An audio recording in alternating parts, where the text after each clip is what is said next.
कुरान ने कहा है लक़द काना लकुम फ़ी रसूलिल्लाहि उस्वतुन हसना, मोहम्मद सल्लल्लाहु अलैहि वसल्लम की ज़िंदगी उसवे हसना बना लो।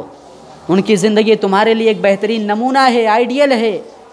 लेकिन आज हम मुसलमान हैं कि मोहम्मद सल्लल्लाहु अलैहि वसल्लम की ज़िंदगी को उसवे हसना नहीं मानते हैं, किसी और की ज़िंदगी को अपने लिए उसवे हसना बनाते हैं। अगर कोई फिल्मी दुनिया का अदाकार है और कोई बाल कटवाए हुए है, स्टाइलिश फैशन वाला बाल कटवाए हुए है, यानी चारों तरफ छोटा छोटा और बीच में एकदम बड़ा कर दिया, वही देख करके आज हम भी बाल कटवा रहे हैं। क्या मोहम्मद सल्लल्लाहु अलैहि वसल्लम की ज़िंदगी पर अमल कर रहे हैं?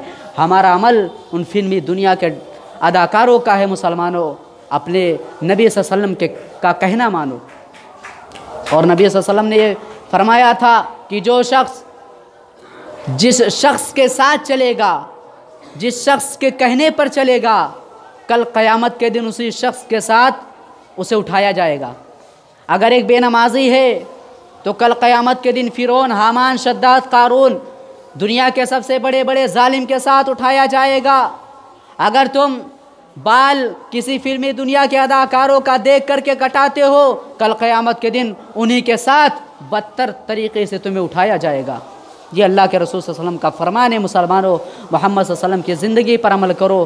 तुम तो ईमान लाए हो और कलमा पढ़े हो, ला इलाहा इल्लल्लाह मुहम्मदुर रसूलुल्लाह, यानी अल्लाह हमारा माबूद है, अल्लाह ही हमारा माबूद है, उसके सिवा हम किसी के सामने अपना माथा नहीं टेकते हैं। और मोहम्मद सल्लल्लाहु अलैहि वसल्लम हमारे रसूल हैं, हम उन्हीं के बताए हुए तरीक़े पर अमल करेंगे। तो फिर दूसरे के ज़िंदगी को अपनी ज़िंदगी में क्यों नमूना बना रहे हो?